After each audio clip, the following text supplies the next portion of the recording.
Mayor Pro Tem and council members, I'm pleased to represent the men and women of the fire department and presenting an update on the fire department services we provide for the community.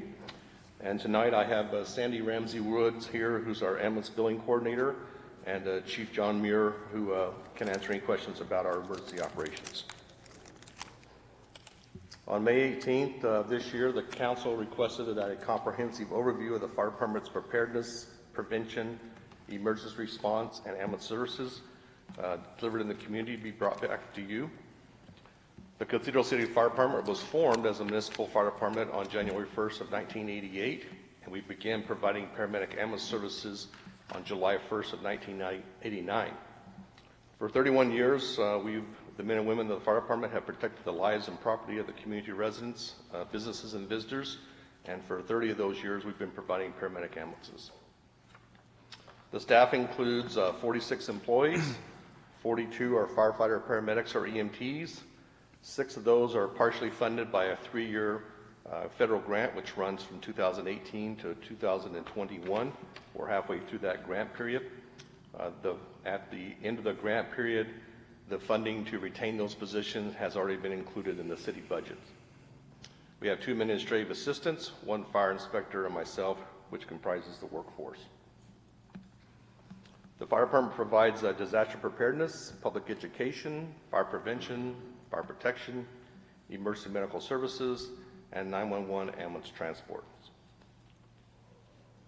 In preparedness, the fire department is responsible for the emergency management functions, the city's emergency operations center, the instruction of Cathedral City High School students and city employees in emergency preparedness, and the community emergency response team training.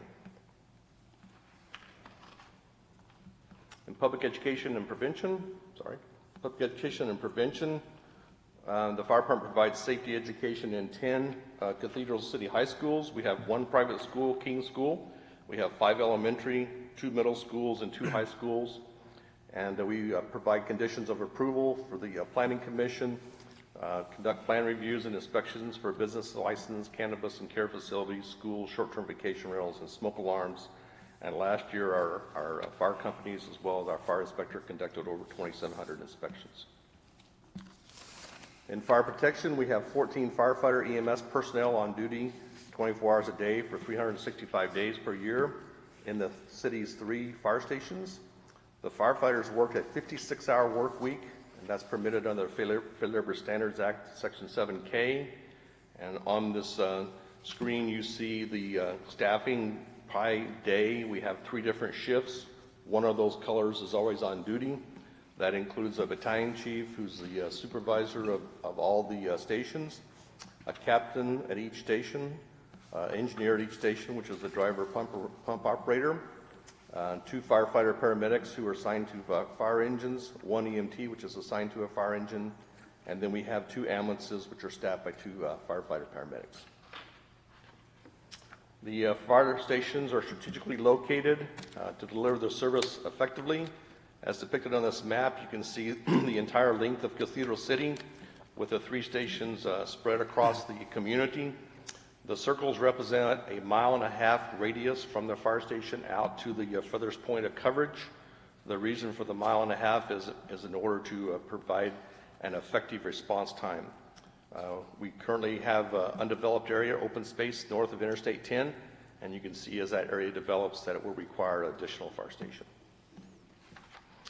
The fire stations are located at Date Palm and East Palm Canyon, and at Vistachina and Landau. Those 2 stations are each staffed with 1 captain, 1 engineer, 1 firefighter on a fire engine, and 2 firefighter paramedics on an ambulance. With the 2 ambulances only operate 1 each from those 2 stations, 1 in the south part of the community and 1 in the north part.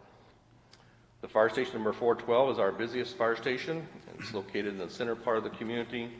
It's staffed with 1 captain, 1 engineer, and 1 firefighter who respond on an aerial fire truck, and 1 battalion chief on a command vehicle. Fire protection is governed by the National Fire Protection Association standards for a municipal fire department, which we are one of. The National Fire Protection Association Standard 1710 It's, quote, the standard for organization and deployment of fire suppression operations, emergency medical operations, and special operations to the public by career fire departments, unquote. We are also governed by the Federal and State Occupational Health and Safety Administration. That standard is 29 CFR 1910-134G. It's commonly called the 2 in and 2 out ruling. What that means is that 2 firefighters must be outside ready to provide a rescue if 2 firefighters enter a building. So if we have a fire situation or a hazardous environment, 2 firefighters must remain outside while 2 firefighters are inside to effect rescue. That is not an option for us. That is federal and state law, and we must comply with that. The National Fire Protection Association 1710 standard states that fire engines and fire trucks shall be staffed with 4 personnel, which includes a captain, an engineer, and 2 firefighters. At a minimum, the National Fire Protection Association Standard 1710 states the local fire department should assemble 15 firefighters on the scene of an emergency in 8 minutes or less. Now, here in Riverside County, we operate under a regional standard, which is 3-person companies, a captain, an engineer, and a firefighter. We do not have 4-person staffing based upon the cost of providing that. On-duty fire department apparatus consists of 2 fire engines, 1 aerial ladder truck, 2 ambulances, and 1 command vehicle if all the fire department units are available. They can currently only assemble 14 firefighters at an emergency incident, so we're 1 short under the standard where we should be.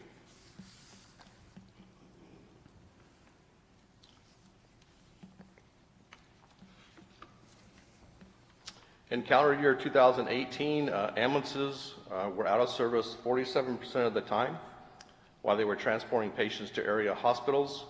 While those ambulances are out of service, it takes away 4 of the firefighters that are on duty to be able to provide that transport, and they're not available for providing fire protection to the community. So due to the unavailability of fire department ambulances, an initial response to a structure fire, a hazardous materials, or a major EMS incident will only deploy 10 on-duty firefighters to an emergency. 1 or more of our fire department units may already be committed to another emergency, and which then requires mutual aid from a neighboring fire department and or AMR ambulance. The fire department has mutual aid agreements with the City of Palm Springs Fire Department and the Riverside County Fire Department for additional support as necessary. The Cathedral City Fire Department is a Class 3 agency as rated by the Insurance Services Office Public Protection Classification. The Insurance Service Office provides ratings for the majority of insurance companies in America. A Class 1 is the highest rating can be attained, and the Class 10 is the lowest. We currently are a Class 3, and that Class 3 rating out of 43,000 fire departments in the United States, only 3,500 of those are Class 3. So we are currently in the top 8% of all fire departments in the nation, which is a compliment to the council for your funding of the fire department. And it's a compliment to our dispatch center for providing 911 dispatching. And it's a compliment to our water districts, which provide the water supply for our fire hydrants, both the Coachella Valley Water District and Desert Water Agency. The fire department is scheduled for the next Insurance Service Office rating in 2020, just around the corner, and we anticipate a Class 2 agency classification could be attained. And this is based upon our staffing. That was the one area we were deficient in when we were rated in 2015, and since then you have added staff through the cannabis funding and through the acceptance of the federal Staffing for Adequate Fire and Emergency Response Grant, SAFER we call that, which added personnel, the 6 personnel referred to earlier. If we could obtain the Class 2 rating, which we think is very probable, then we would move to within the top 3% of all the fire departments in the country.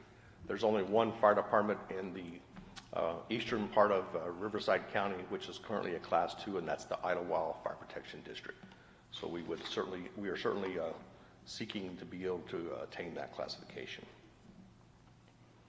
In calendar year 2018, the fire department units responded 11,513 times to 5,826 actual emergency incidents.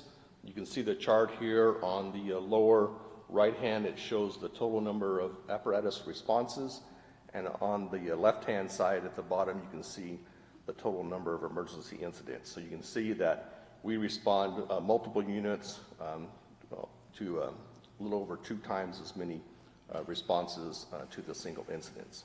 Out of those 5,826 emergency incidents, we transported 3,314 transports during 2018. So the minimum staffing is necessary to be able to provide this level of protection to the community. That's 14 on duty for fire protection. If we were not a transport agency, we still would require that there be 14 people on duty. In comparison, Cathedral City is currently estimated to have a population of 55,000 people, servicing 23 square miles. Our neighbor to the west, Palm Springs, is a population of 48,000 people, smaller than we are, and they have 18 firefighters on duty, and they do not transport or operate the ambulance service. Our emergency medical services in 2018, we accounted for 4,388 incidents, which equates to 75% of all emergency activity. This is typical of all fire departments in America. Fire departments realized that it was necessary to have adequate fire protection in the community, and it would be appropriate to provide emergency medical services and ambulance service so that the fire department could be an all-risk agency and provide full services. We have an average response time of 6 minutes, 21 seconds within the city, and we achieve that 6 minutes or less 56% of the time. That's a national standard. The standard is that you should be able to respond in 6 minutes or less 90% of the time, and almost no department in America is achieving that 90 percentile. Most of them are in the 60% range, so we're right in the same range as most of the fire departments in America. In emergency medical services, the primary service that we do deliver is medical treatment and 911 ambulance transport. The fire department is licensed by the California Emergency Medical Services Authority to provide pre-hospital emergency medical services, and we are authorized in a non-exclusive operating area agreement with the Riverside County Emergency Medical Services Agency to operate a 911 ambulance service in the city. We are a legal ambulance operator under a written agreement with the Riverside County Board of Supervisors. We do not have what's referred to in legislative language 201 rights or 224 rights for exclusive operating area, but we do have a non-exclusive operating area, and we've maintained that for the past 30 years. We are looking, the fire department responds a fire engine or fire truck staffed with paramedics and EMTs as the initial unit to a medical emergency. This response model is a national fire-based EMS practice, as fire engines are strategically located closest to the emergency and can arrive faster than ambulances. Ambulances may have a longer response time as they may be committed to another emergency or be transporting patients to the hospital. And each of our fire engines and fire truck are staffed with paramedics, so we provide that service initially before the transport ambulance arrives. The fire department is planning to add a low acuity unit staffed with a paramedic and EMT in lieu of sending a fire engine or ambulance to lower level incidents. In order to put that low acuity unit in service, we need to have implementation of the emergency medical dispatching system through the Police Fire Dispatch Center, and it would require the addition of fire department necessary as outlined in the fire department's 2019 through 2023 strategic plan. This alternate response model is being used successfully in other fire agencies across the country, and the advantage to that is that for our lower level emergency incidents that are dispatched, such as lift assist, minor lacerations, minor incidents that we could handle with just 2 people, it keeps our engines and fire trucks in their first due response area. And that's really critical for reliability so that we don't have our resources moved to one side of the community or the other. So we think that's a solution, and some people call them patrol units or squads. Palm Springs just recently implemented a squad, which is a 2-person unit, and it does exactly that. It responds to low acuity units, low acuity type calls, and keeps the first 2 units available. The fire department has 2 ambulances on duty 24 hours a day, 365 days a year, and they're each staffed with 2 firefighter paramedics. The reason we staff them with firefighters is that we're able to meet our minimum level of fire protection by having firefighters on those ambulances. And they're necessary to meet the National Fire Protection Association's standard for staffing requirements. And when they are not transporting to a medical incident or not responding to a medical incident or transporting patients to the hospital, we use them for fire protection and all risk emergencies.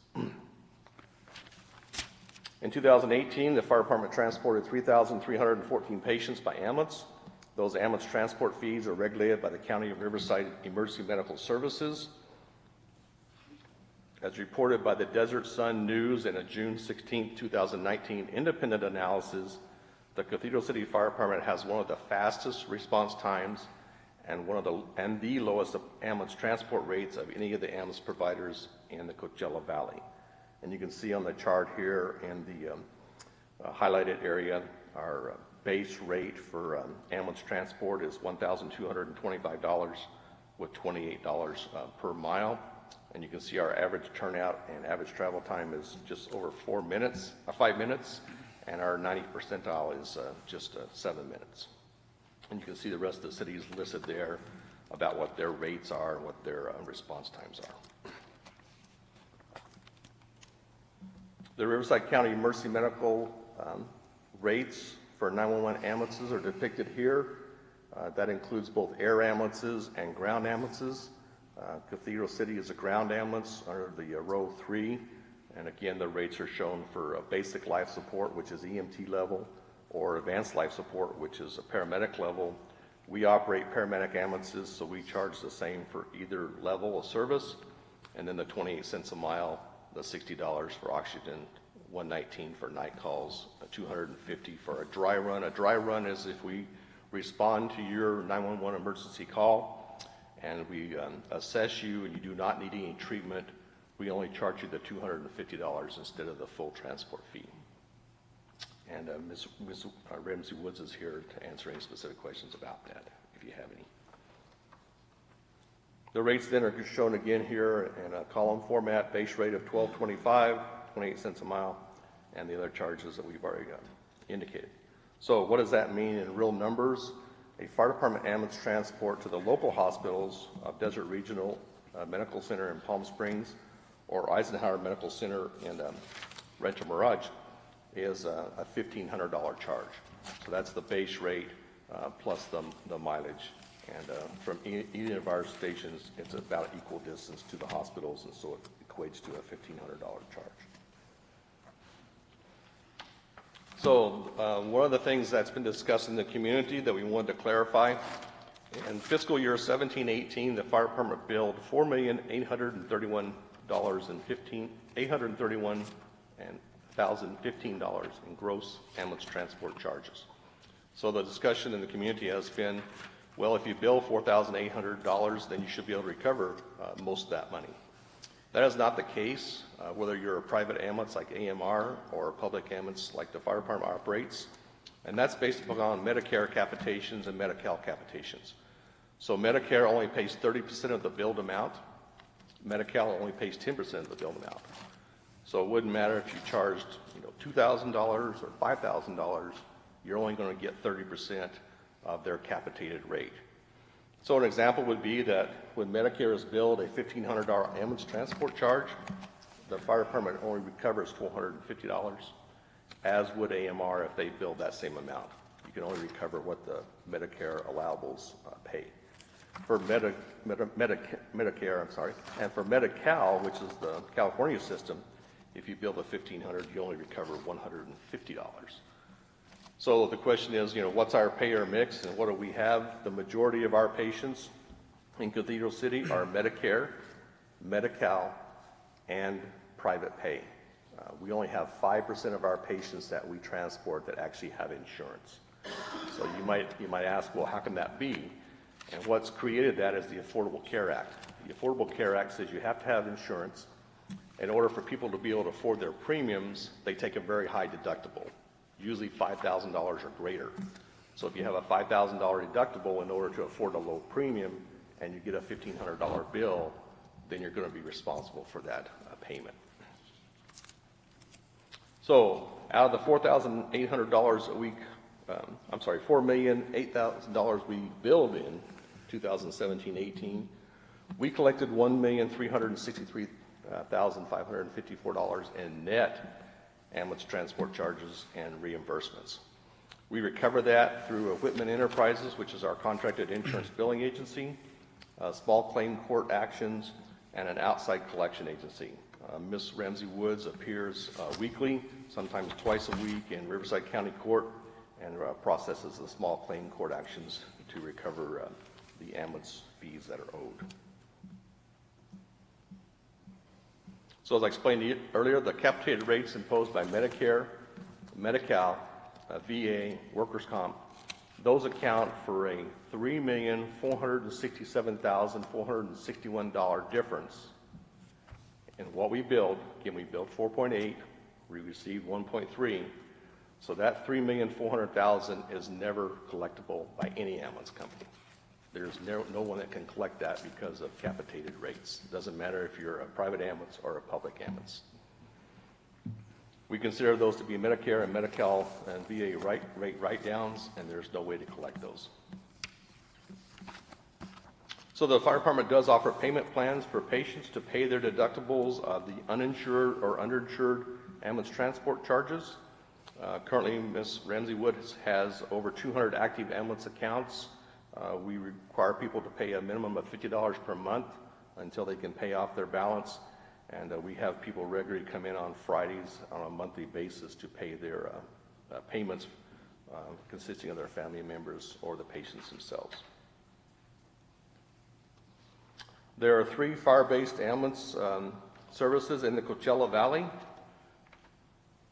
That includes the Cathedral City Fire Department, the Riverside County Fire Department, which provides ambulance services to Indian Wells, Palm Desert, and Rancho Mirage. Those are commonly called the Cove communities.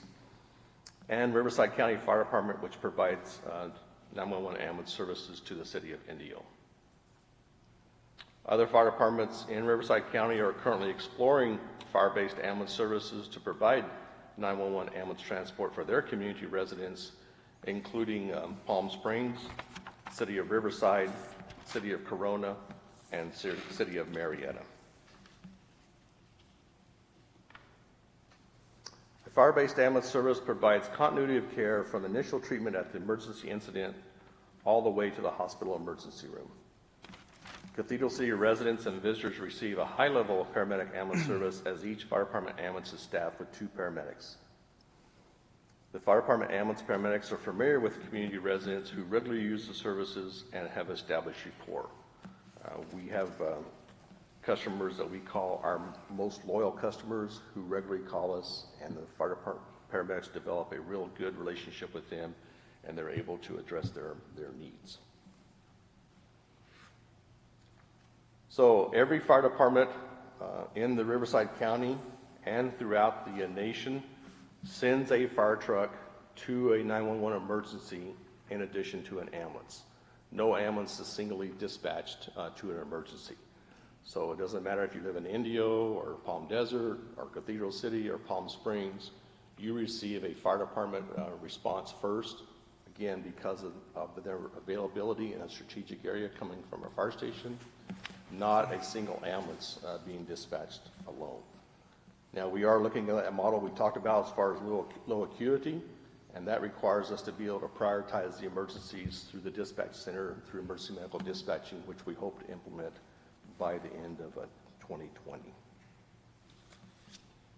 So looking at the fire department budgets and ambulance services for 2017 through 18, considering the expenses and revenues, the fire department has developed and managed balanced operating budgets for 5 of the previous years. That's the 5 years that I've been involved here as the fire chief. And you can see what our budgets have been over the past 5 years. The last year we have actual numbers of what we spent was fiscal year 17 and 18, and in that year we had a $10.4 million budget.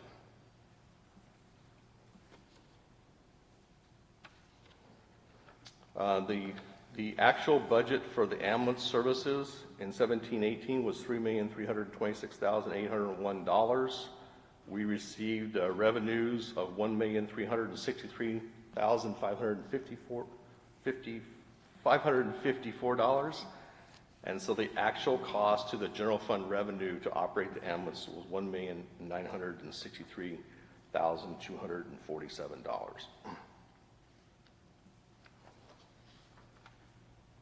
So one of the questions that's been asked is that is it more effective to hire additional firefighters, or is it more effective to use overtime? It's more effective for us to use overtime to maintain our minimum staffing of 14, because the overtime rate only costs us 1.5. If we hire extra firefighters, when you load the benefit cost, then that cost goes up to 1.7. And so that's why we use overtime to fill our vacancies. So the fire department's 2017-18 ambulance services actual net revenues funded 6 of the 12 firefighter paramedics that are assigned to ambulances. So 1 full-time ambulance, and the fire department staffing during that 17-18 year was 14 firefighter paramedics and EMTs on duty for the 24 hours a day, 365 days a year. So if the city had not operated ambulance services, the general fund expenses for the fire department would have increased by an additional $1,363,554. So to give you an analogy, we bill $4.8 million, we get $1.3 million back in revenue. We use that $1.3 million to fund the basic level of fire protection. This is not a profit center. We don't make money as far as operating a fire department, a police department, or public works agency. Those are all services. And so we use the $1.3 million to augment the necessary fire protection in the community. We do deploy outside of the city of Cathedral City for wildland deployments, and we do receive funding back from the state for our firefighters and the positions that we fill the vacancies with. So in summary, for the past 30-plus years, the men and women of the fire department have proudly provided professional all-risk services, including paramedic ambulance service, to the community of Cathedral City. And the fire department's mission of preparedness, public education, prevention, fire protection, and emergency medical services is augmented by the revenues derived from the fire department's 911 ambulance service. And with that, I'd be happy to answer any questions or receive any comments. I have a few questions, yes.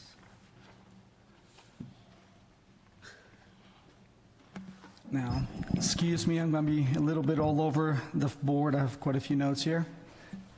First of all, I'll say thank you for your presentation. I know it took a lot of work, and I know you have a great team. And I have the utmost respect for you, your family, and all your employees. Thank you. And I truly mean it. I hear nothing but the best things about you as a chief. And I know that we as a city have provided great employment for most of our firefighters that have been here for a long, long time, and I appreciate their employment and them being with the city. That being said, I think it is my obligation as a representative of the residents to ask a few questions. So a lot of these questions are not personal towards you, nor your job, nor your department. They're just general questions that I believe I must ask. So excuse me if they sound personal, they're not, okay? So I really appreciate who you are as a person and everything. First thing that I want to ask is, or comments that I want to make is, right now I'm not going to ask that many questions about our fire department. It's mainly about our ambulance department. Now, there's only a few questions about our firemen or fire trucks, the way they operate. The fire trucks, normally, when you dispatch somebody, a truck consists of 3, you said a captain, engineer, and a firefighter. That's correct. Now, out of those three, in each and every station, how many of them are paramedics, EMTs, or? So Mayor Carnevale and Councilmember Gutierrez, a minimum of 2 of those individuals are paramedics and 1 can be an EMT. We have just instituted the EMT hiring. We have EMTs in the academy currently. And so our goal is to be able to have 2 paramedics and 1 EMT on each of those fire engines and fire trucks.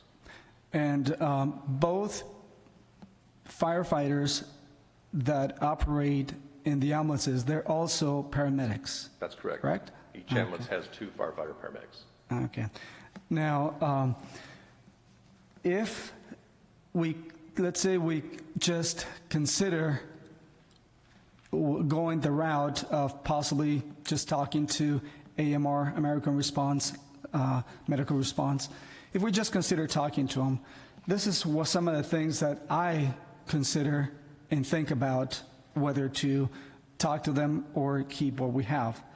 Now, our paramedic expenses for the fiscal year 2018, as you pointed out, were $3.4 million per year, $3,456,000 approximately. Yeah, $3,326,000 for the last year. We have actual numbers.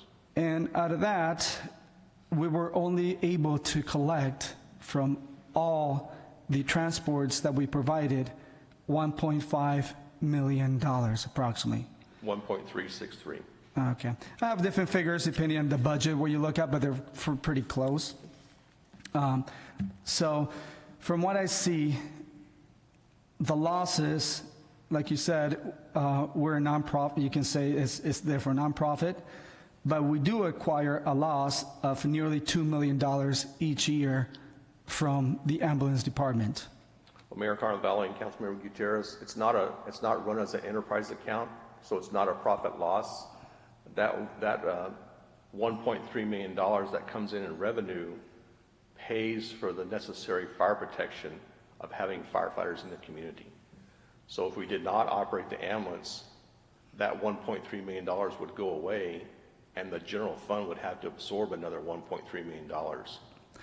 We do have 42 firefighters plus 12 firefighters / paramedics. No, that's not correct, Mayor Carnevale, Councilmember Gutierrez. We have 42 total, including 12 of those who are firefighter paramedics on the ambulance. So total, including firefighters and ambulance, we have a total of 42. 42.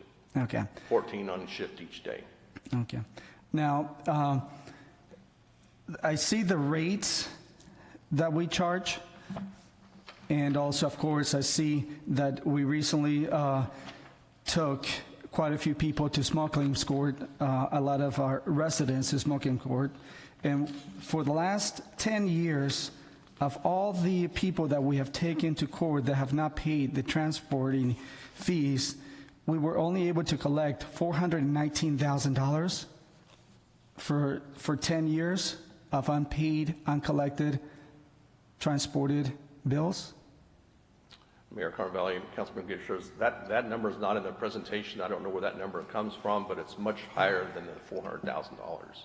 Yeah, this was, I'm not quite sure who gave this to the Desert Sun, but this is quoted from the Desert Sun, and you're also mentioned in many of those quotes in this article that was actually dated November 28, 2016, and which you are quoted in there. So in 10 years from what this is, we've only collected $419,000. What I'm getting to... That's not correct. That's not correct. Well, then a lot of the information that has been provided to Desert Sun, then it's not correct either then. Well, let me back up, Mayor Carnevale, Councilman Gutierrez. The Desert Sun did an independent analysis, and so they determined their own data. We provided information to them, but as is common with the media, not all the information is always accurately reported. Okay. So, Yeah. yes. So. Okay. When the Desert Sun did come, I was in with Chief Wilson, and the person that they highlighted in that article, what the Desert Sun failed to mention and we reported it to the Desert Sun later, but they chose not to include it in their article, is the person for which they had based their claim on had received full payment from their private insurance carrier personally because they reimbursed her instead of us, and then failed to pay the account. So she was responsible for the bill, but her insurance did pay it, but they paid it to her to furnish to us, and that never happened. So that's what the Desert Sun did not report. Oh, okay. Okay? Thank you. Thanks. Yeah, but that's what they reported, so that's what I'm basing on. Okay. Now, also, so the fees that we charge, $1,255, I believe you said. Now those $12.25. $12.25. Okay, those fees. So will it matter if we charge $500 to transport, or would it matter if we charge $3,000 to transport? Because to me, it doesn't make sense whether we charge a ton of money or no money, because we're unable to collect. We collect less than a quarter of what we bill. Well, Mayor Carnevale and Councilmember Gutierrez, every agency in America which operates an ambulance company, private or public, will always bill what they believe what the rates are approved. In our case, that's $4.8 million billed annually. Bill. No ambulance company in America can collect $4.8 million. Correct. Because Medicare, Medi-Cal, VA, workers' comp has capitated rates that says this is the maximum we're going to pay. In our case, for Medi-Cal, we bill $1,500, they pay us $150. So you're always going to have that difference. For us, it's a $3 million difference between what we bill and what we collect. But that's true of every ambulance company in America. Now, So let me just answer your other question. I'll have Ms. Ramsey Woods come and help clarify this. The reason we have not raised our rates is because of the disparate impact it has on our local residents. And let me have her explain that, because it has a real impact on the residents. Right. So I've been, through my years with the city, I've become really familiar with insurances and what they will and will not pay.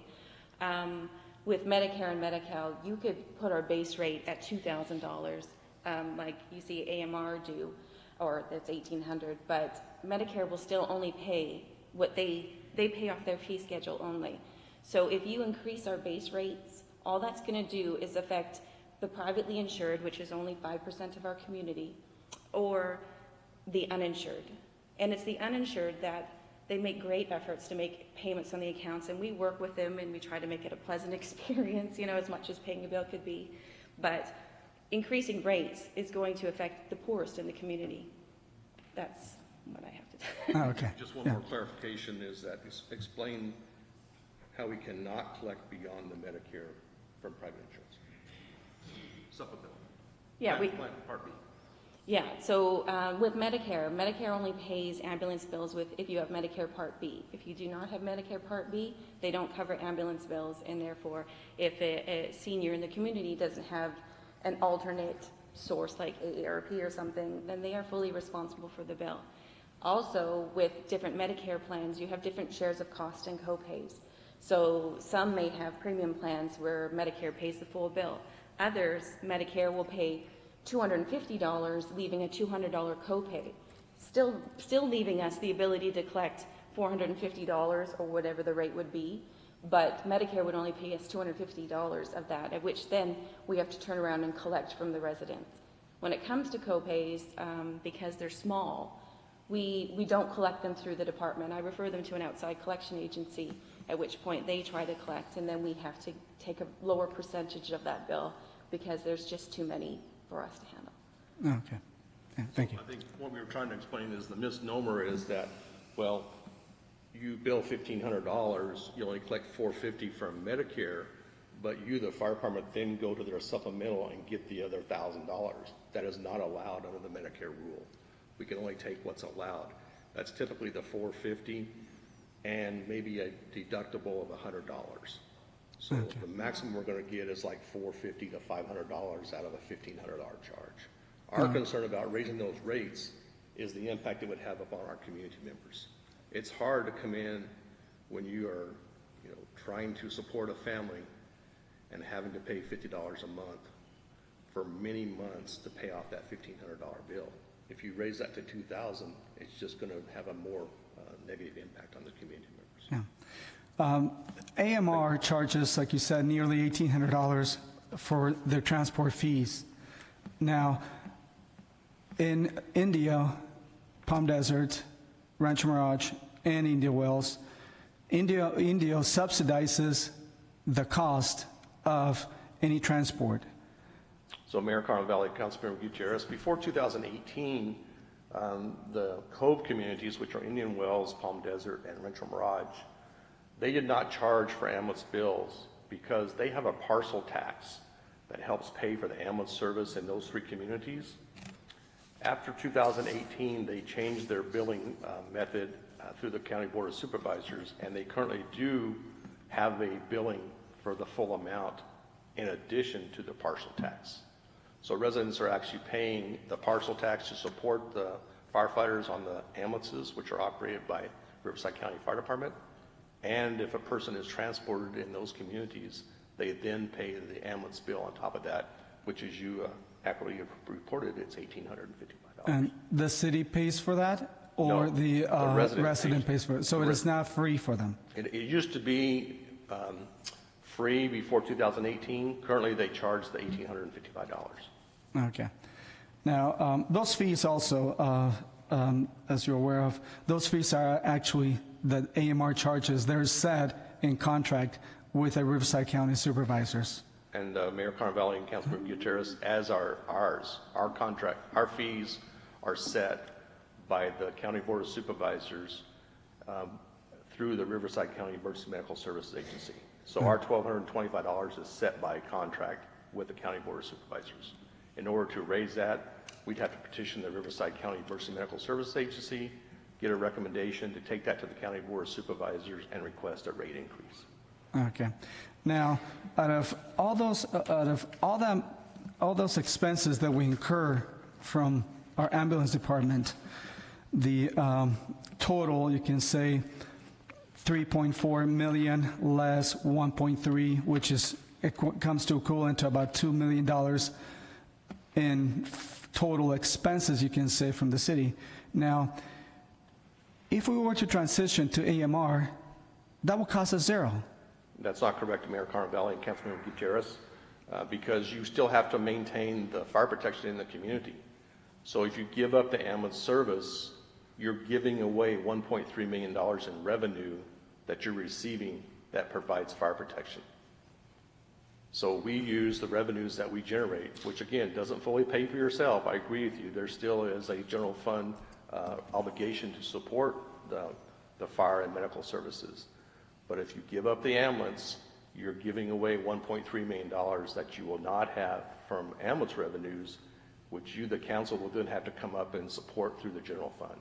So we will still be ahead if we have to pay, for instance, if we right now are costing us $2 million, if we only had to pay 1.3, we're still ahead nearly $1 million. Mayor Carnevale and Councilmember Gutierrez, you're not, because you're not reducing any of the cost to provide fire protection.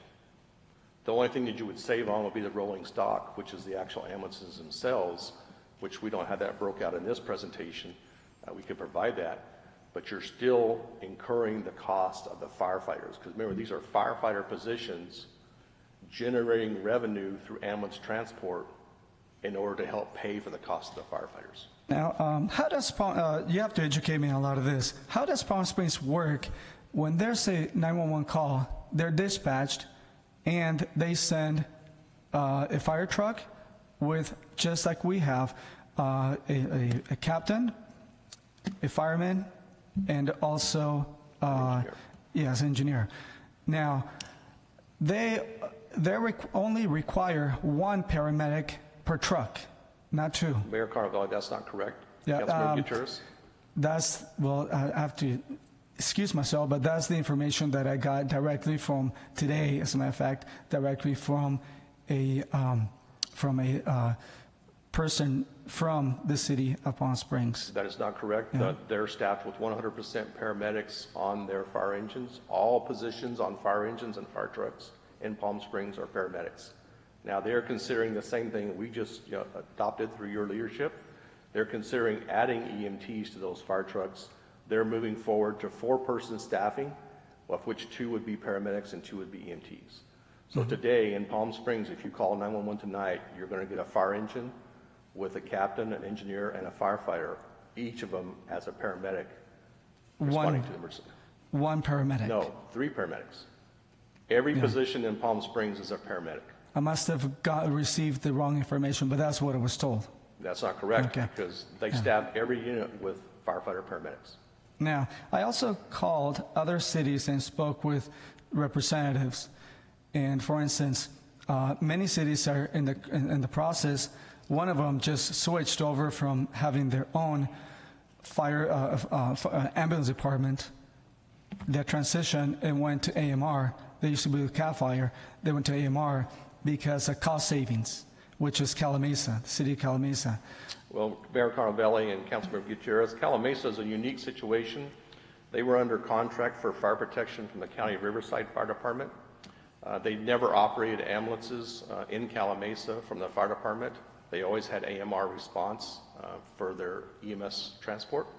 What they made a decision on is they made a decision that the cost of the county contract was exceeding their available funding to be able to operate a fire department through the county. So they withdrew from the county contract, and they've stood up their own fire department, which is one fire engine to serve the entire community. And their transport comes from AMR, as it always did. So they are a non-PERS agency. They don't have a pension system through CalPERS, and they have a 401k plan for their employees. So it's a very unique situation because of a single fire station, single fire engine. Okay. So, but that's, when I talked to them, they mentioned that the reason they did it was to save money, lots of money. But it wasn't related to AMR. It was related to the county contract that was being charged as a contract city. They reduced the cost of their fire contract by standing up their own fire department.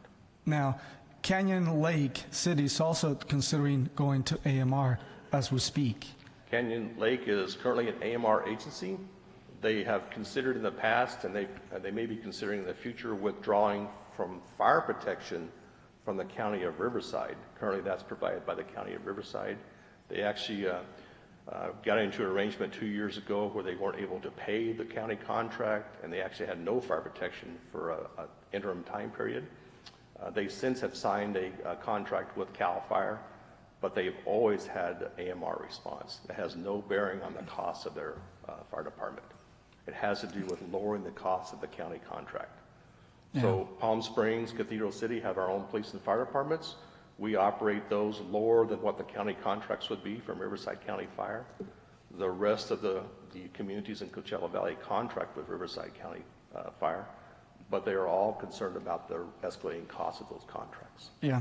One of the things is that I'm looking at is that we're one of very few cities actually that have our own ambulance department, paramedic department. We're one of 3 in the Coachella Valley which have our own firefighter ambulance department. Yeah, so which is Indio. So the city of Indio operates fire-based EMS, firefighter paramedics. Through CAL FIRE. Through CAL FIRE. So the Indian Wells, Palm Desert, Brancho Mirage operates through CAL FIRE contract. They have firefighter paramedics on their ambulances. And we have firefighter paramedics, and Idlewild has firefighter paramedics. Yeah. All the rest of the cities utilize AMR. That's correct. And so that has to do with the Riverside County Emergency Medical Services, the local EMS agency. In California, ambulance transport is governed by the state, and then it's administered by each county. Orange County, LA County, Riverside County in this case. Riverside County can decide who has the exclusive operating area contract, which is awarded to AMR. Then they can decide who has non-exclusive area operating contracts, which is us and Idlewild and some others to the west. And so we operate a non-exclusive area specific to the city limit boundaries, and we only transport 911. We don't do inter-facility transports between assisted living or urgent care centers to hospitals. We only respond to 911 calls. Now, we also work a lot with AMR, which the Desert Sun did not have many great comments about them. And our city actually called for mutual aid 243 times in 2018, and we called them, I think it was 43 times in 2018. That's not correct, Mayor Carnavale and Councilmember Gutierrez. We have a reciprocal agreement to be able to provide ambulance services throughout the county. So I've operated 3 ambulance services in my career as part of a fire-based system. No fire department or no private ambulance company can ever have enough ambulances to meet every single need. Ambulance calls are like fire calls. They come in waves. So we may get 4 calls in a row. We only have 2 ambulances. They come and help us. Conversely, Palm Springs may get 4 calls in a row. We go help them. So Right. Is it equal call for call? No, it's not. And that's one of the reasons in the strategic plan we recommended that the council consider adding a 3rd ambulance so we would lessen the number of times that we call AMR, because that increases the amount of revenues that we're able to recover. Yeah. That information was obtained from also a newspaper article from the Desert Sun dated 6/13/2019. And also I obtained that information directly from AMR. I'm not, Mayor Carnavale and Councilmember Gutierrez, I'm not questioning that AMR may have that number of responses here. What I'm saying is not accurate is how many times we respond to them. Oh, okay. It's more than the 43. Okay, yeah. What I'm trying to say is that we do a lot of work with them. Yes, We as they do a lot of work with us. Yeah, okay. And so to conclude my questions is that if AMR were to take over or transition into, if we were to think about transition into AMR, okay, they would take on the billing, on the maintenance, the purchase of fire trucks, they would also take on all the. So Mayor Carnavale, Councilmember Gutierrez, it has nothing to do with fire trucks. It has to do with ambulances only. I mean, fire truck, yeah, ambulance, I'm sorry. Ambulances only. Again, that's something that the council may want to study, but in doing that, you have to be aware that you're giving up $1.3 million that you're using today to fund firefighters. So if you give up that $1.3 million, you're going to have to find $1.3 million in the general fund budget to maintain the fire protection for the community. Yeah. It doesn't make money, but it does pay for the firefighters that are necessary to protect the community. Also, the city of Palm Springs was also exploring the possibility of having their own ambulance department for the sake that they thought that ambulance departments made money. The minute they realized what the cost of our ambulance department is, they completely walked away. And Mayor Carnavale, Councilmember Gutierrez, that has to do with how you operate your ambulance company. So if you're a private ambulance company and you're responsible to make money for your shareholders, you're going to hire the lowest cost employee with the least amount of benefits, and they're not going to be firefighters. Here in Cathedral City and in Palm Springs, we need those firefighters to provide adequate protection for the community, irrespective if we transport or not. So the reason our cost is higher and the reason Palm Springs cost would be higher is because we're staffing those with firefighter paramedics, which includes benefits, pension plans, where AMR is operating their ambulance with 1 paramedic, 1 EMT, almost no benefits, and a very low salary compared to firefighter cost. Yeah. When we look at our costs, as far as city cost, our expenses, I do care for our employees and our paramedic firemen. But when we're trying to save money to actually fix our roads and do other things within the city, that's a really, really high cost. And I would just wonder, why can Palm Springs operate with the same amount of people in a fire truck and also work with AMR and make it work and not have an issue? Well, Mayor Carnavale and Councilmember Gutierrez, Tammy Scott will tell you Palm Springs' budget's 5 times larger than ours.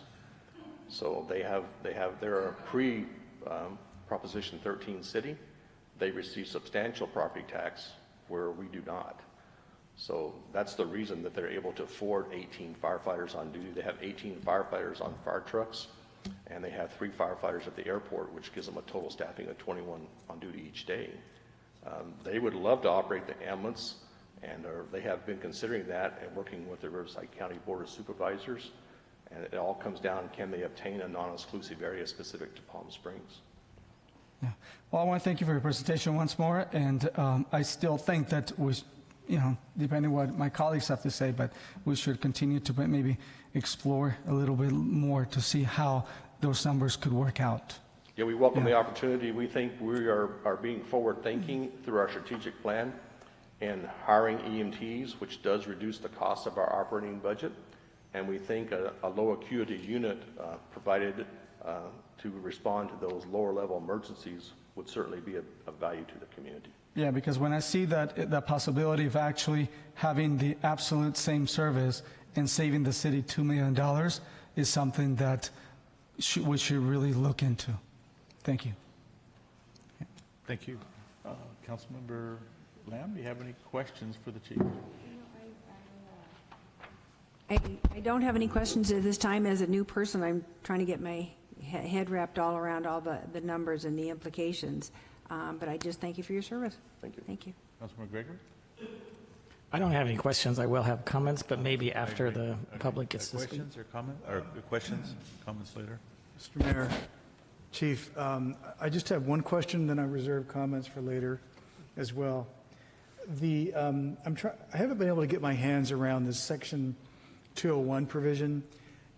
Is it correct to say that if we chose to privatize our ambulance service, that it would be difficult, perhaps almost impossible, to go back to a fire department ambulance-based service? Yeah, Mayor Carnavelli and Mayor Pro Tem Aguilar, we do not have 201 rights. You only attain 201 rights through the state legislature if you were operating an ambulance before June 1st of 1980. We were not a fire department until 1988, so that is off the table. If we decided, like Councilmember Gutierrez said, to look at a different model as far as ambulance transport, and that became a private service not connected with the city or operated by the fire department, then that goes to their exclusive operating area as part of the county contract, and that would not return as an available service to Cathedral City. Thank you, Chief. Okay. Thank you. Thank you very much, Chief. Right now we're going to open up to public comments, and we have past Council Member Shelley Kaplan.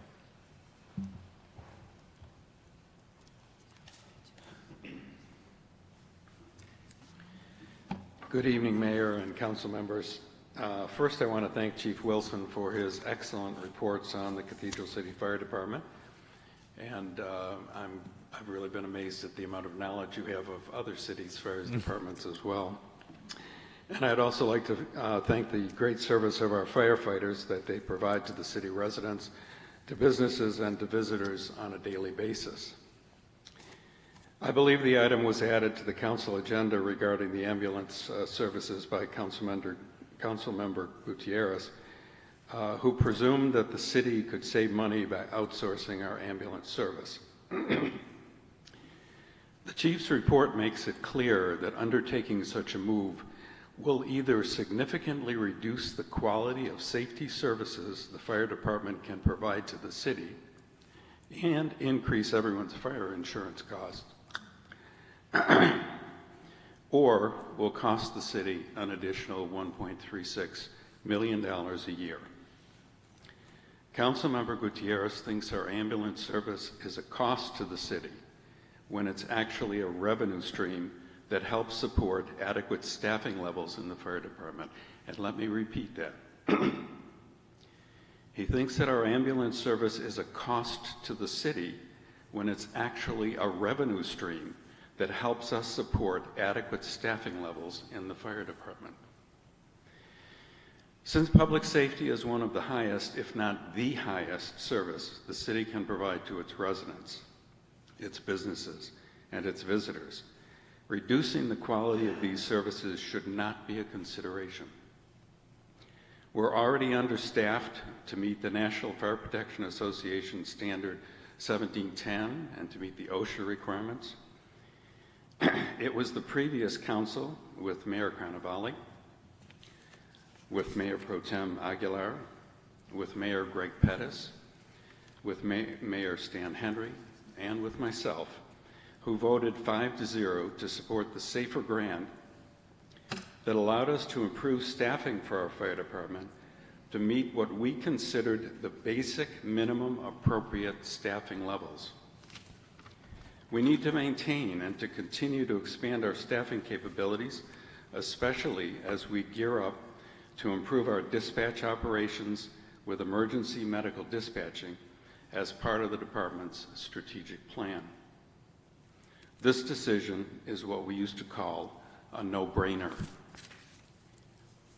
We need to support our public safety needs to meet the quality of service our residents deserve. I yield the rest of my time. Thank you. Thank you, Sean. Okay, you guys get one. That's the last, all right? Appreciate it. Thank you very much. Terry. Terry Applegate. Bear with me, I'm not in a very forgiving mood tonight after listening to Mr. Gutierrez. Mr. Gutierrez, don't gaslight us. Don't make up figures. You made that same statement at City Hall on your corner that AMR would cost us zero. No company provides services for free. It's not possible. It doesn't exist in the realm of possibilities. This is very Trumpian discussion tonight. This, well, let's just call them, is kind of like, let me talk to Erdogan, and then I'll make my decision without any input. Don't make up figures. You heard the police chief. He wrote a very extensive, well-researched report, and I'm getting very frustrated. AMR is a publicly held company beholden to its shareholders. It has a long history of being bought and sold by a dizzying array of companies. In March of 2018, it became a subsidiary of Global Medical Response. Last year, it spent nearly $30 million to fund Proposition 11 on the California ballot. This measure passed and allowed ambulance companies to require its workers to stay on call during rest and meal breaks without compensation. So my first question is, does any council member have a relationship with AMR, own stock, or have any conflict of interest? Cat City firefighters are also paramedics, most of them.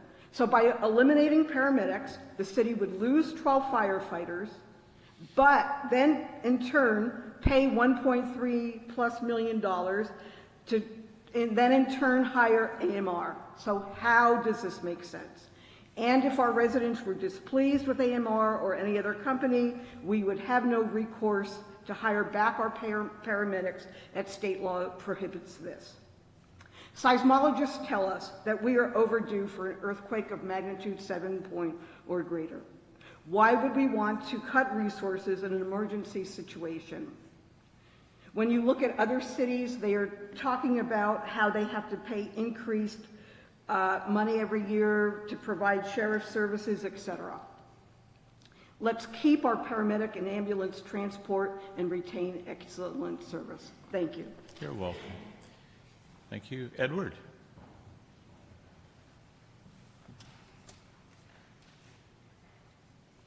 Good evening. My name is Edward Holzhauer, and I'm a new resident of District 1. I want to talk about two issues on this. First and foremost, I work in the medical field, and clearly some council members do not have an understanding of how insurance works. In my medical business, I can charge $1,500 for a service, and if the insurance company says we're only going to pay $150 of it, that's what we get. And you write off the rest as a loss. That's how insurance works. There's no magical wand that's going to gain extra money. That's the way it works, plain and simple. Secondly, on December 17th of 2018, I received a text from my husband to get a ride home. I came home, found my husband almost non-responsive. And instead of calling 911 where I lived in Palm Desert because I knew of the service that was provided there was not timely, I called my friend to come and pick me up and take my husband to the hospital. I sat and listened to the fire chief give a presentation about the services that you provide in this city. Let's reiterate the fact that they are projected to be ranked number 2 in a rating on a scale of 1 to 10. Why would you screw with a system because you think that you are going to better it and make money? I'm here to tell you, as someone who works in the insurance field and in the medical field, you have no ability to do that. You have a system that's in place that clearly works. Why would you screw with it? To Terry's question, who's in the pocket of AMR? Is that a question that should be asked? Because clearly, he clearly stated, if we choose to move away from the system that we currently have, we can never go back. Let me reiterate that to you. You can never go back. Above your head, it says on the wall, moving Cathedral City forward with commitment, pride, and excellence. I don't know what more excellence you need to be reiterated to you about the current system that you have. Leave it alone. Fund it. Move along and save some money somewhere else. Thank you. Thank you. Yasmin.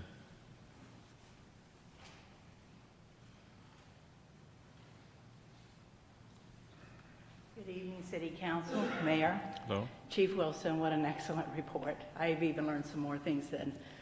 To date, there's 431 active shootings that have happened in the United States. My sister was in the San Bernardino shooting. She works for CAL FIRE. 3 of my cousins were in the El Paso shooting. My point to this is the companies that were called were private ambulance companies. Out of the 20 that were killed, 10 of them could have been saved because the ambulance services couldn't get there in time. They were private services. So it does make a difference when it comes to something like this. I work for one of the box companies here. We have just been given our training for run, hide, and fight. And all in my mind is I could think of how Mr. Gutierrez wanted to cut our services. I don't think so. We live in a different climate in this country now.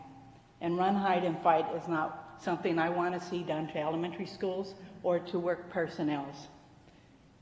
I moved here because of the June report, 5-minute estimated time. My husband has a heart valve.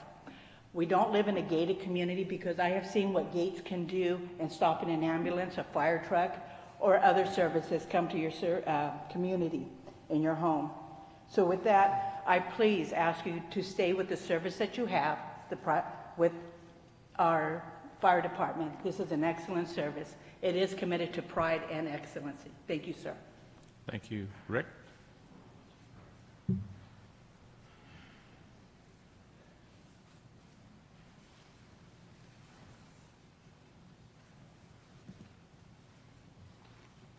Good evening, Council. Rick Saldivar, City Cathedral City, District 4. My first point that I wanted to use is more of a story. About 6 months ago, my 80-year-old neighbor, who's a single man, had some health complications. The response time that the ambulance got there was amazing. But not only that, it wasn't only amazing on the response time and the professionalism, it was familiar faces. That is invaluable. Sometimes quality is more than budgets, it's more than expenses. And my mom always would tell me, mijo, ahorra como pobre, pero compra como rico. I'll translate it for you. You have to save like you're poor, but you have to buy like you're rich, so your money goes longer. What does that mean? That sometimes we have to spend for the quality of things that we get. I've seen some of the staff wages and salaries, and I'm like, I'm in the wrong business. But you know what? The amount of work that they provide, the quality of work that they provide, should not be held to the salaries they make, because it's invaluable. Today I ask you that you stop exploring all this, that you stop with this, budgets and what's better and stuff like that, because this is something that's irreplaceable. People's lives matter, the health of people and our citizens matter, and that's more than money could ever account for. What we should be doing is support Chief Wilson in not only getting a 2, but getting a #1 rating. Thanks. Thank you. Danny Lee. Excuse me, Mr. Mayor Pro Tem, losing voice. I just wanted to say, last week as a volunteer with COP, I was privileged to be asked to be a victim in an active fire scenario run jointly by the police and the fire department. And it was an extraordinary experience.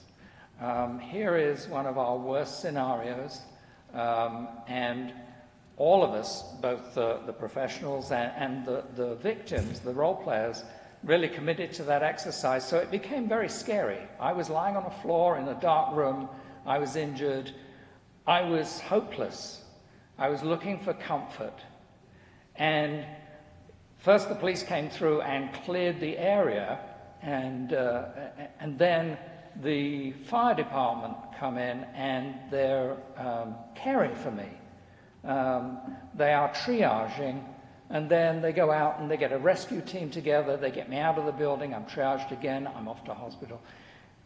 This is a well-coordinated set of departments in our city that serve the public very, very well. Let me just give you a different scenario, and that is that I suffer from a rare food allergy, and within 15 minutes I'm dead. So yeah, I won't be eating at your restaurant at the moment because we can't quite get to the menu. Thank you.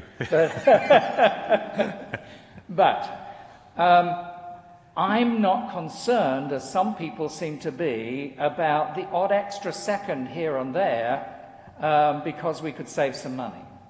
That is not the point. If I am dying, I do care about that extra second. I don't care about you saving a few dollars. You know, my father was a wise man, and he had a phrase, and he said, if it ain't broke, don't fix it. Thank you. David?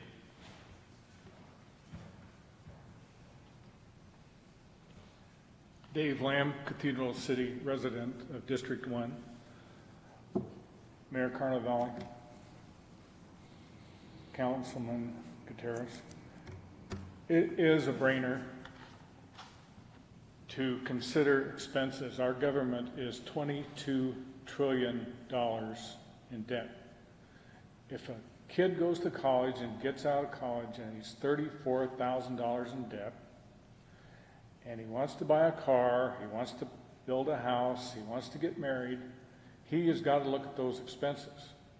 If we have unfunded mandates, then it is a good idea to check and see where there can be savings. Now, one of the things that we can look at, Wilson, you said that we have people that are frequent flyers, people that you pick up maybe once or twice a month. Can you think about supplementing their insurance to offset their costs? Where if you're asking them to spend $1,250 to get there in seven minutes, and they do it often, is it better for you to pay part of their insurance premium that would cover that cost?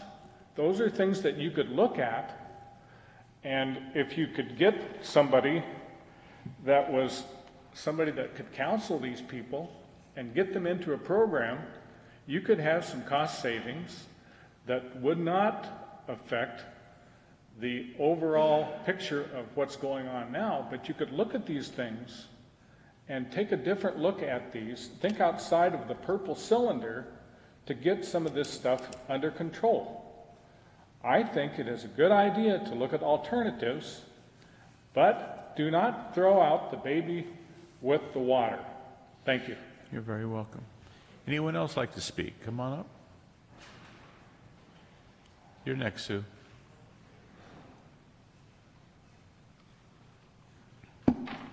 Alan Cavallo, Cathedral City. When Mayor Pettis first ran for mayor in 1991, he was written up in the Desert Sun, and he says he disagrees with the mayor Engelhardt on more than moral issues. He claims Engelhardt still wants to replace the city paramedic program with Springs ambulance service, a move she backed when budget cuts were discussed in 1991. Those of us who have been in the city since incorporation have fought too long to get our own department and the level of service it represents, he says. That was 1991. We still have conservatives that think they can save money. Some of these conservatives actually went to city council in Palm Springs asking for $200,000 for air conditioning. Corporate welfare? We can't afford to compromise the quality of the work that the fire department and the police department and the ambulance service has put together. Team 2014 to 2018 did their homework. They worked real hard to make sure that we support public service and public safety. Are we going to allow one person on this council to roll us back? It says with compliments, moving Cathedral City forward with commitment, pride, and excellence. It doesn't say anything up there about moving us backwards. And if we do make it, if we do actually decide to outsource this, we can't come back. We can't come back. Have you noticed that everybody that spoke before me was in favor of keeping the ambulance service? Where are all the people that are in favor of outsourcing? Are you speaking for yourself or are you speaking for the community? Because you don't just represent a district. You represent the whole city. You represent me, a member of the LGBT community, a man of 65 years old that wants the best ambulance service that we can offer our citizens. We have one of the best services. Why would we ever consider giving that up? Why? How many people up here have used the service? You're young. What do you know about ambulance services? John's used it. Mark has used it. Shelley's used it. Sue Townsley's husband used it. Folks, please, let's just move the city forward. There are bigger things for us to be concerned about. Rolling this back, thinking about let's review some of the ways we spend money. How about making some more money? None of you guys are going to Washington or to Sacramento to bring more money in. That's what Greg Pettis did. $100 million he brought into this valley. Nobody is out there doing what he did. Instead, we're going to save pennies? No. Thank you. Thank you. Sue?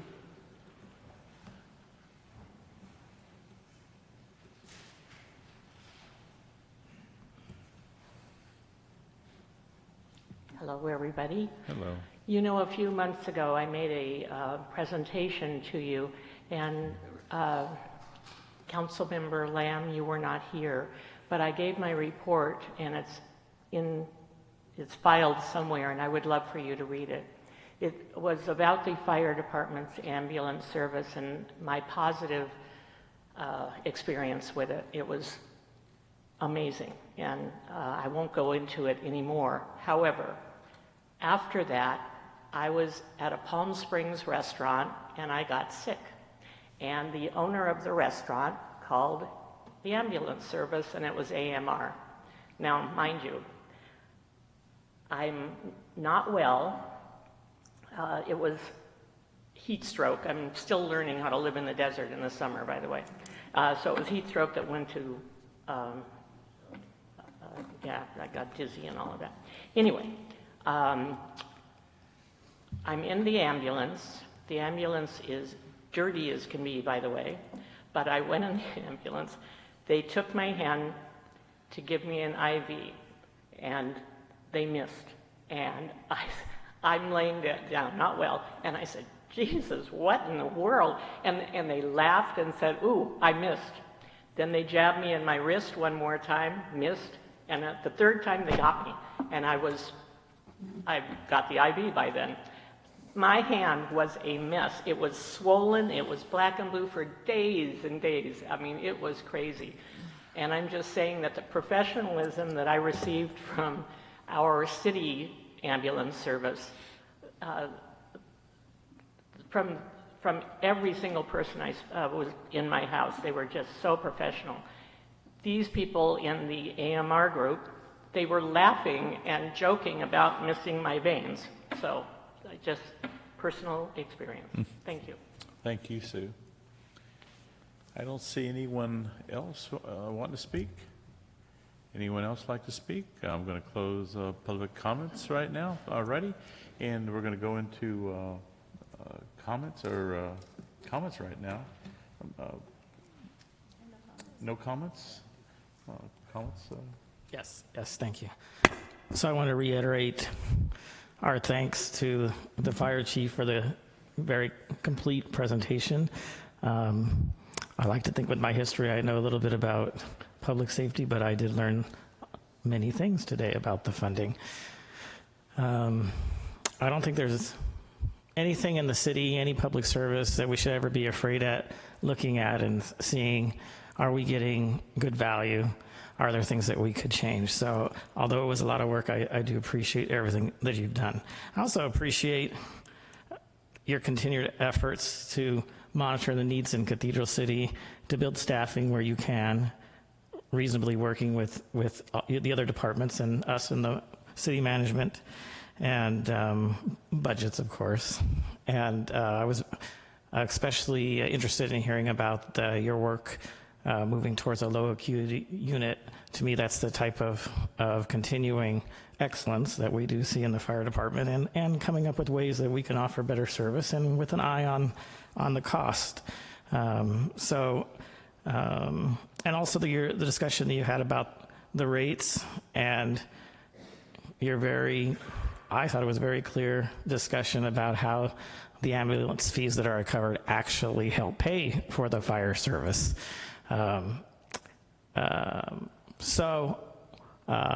While I do think that the review, as painful as it might have been and a lot of work for you was necessary, I think that it's very clear that we are receiving excellent service, and we are receiving it at as reasonable as cost as possible. So I do think this was a good discussion, although it was a little emotional, and rightfully so. And I do appreciate the comments made by the public, but I don't see any need to continue to explore this topic any further. Thank you. Mayor Pro Tem?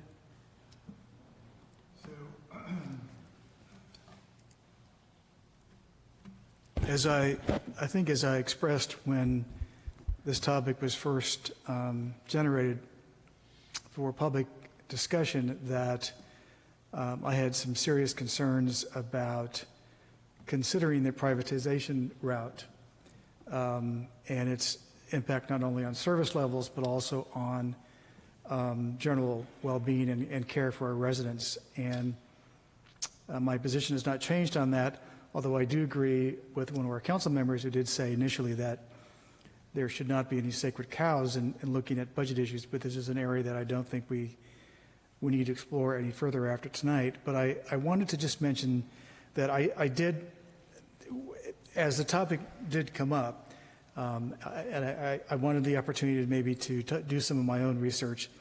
So I did have a conversation, a pretty extended conversation with an AMAR employee who went on and on and on about how their compensation packages are not competitive, how they are standing on their heads to try to get into our departments, and how their response times, because of the geographical areas that they're required to cover, were causing them undue levels of stress.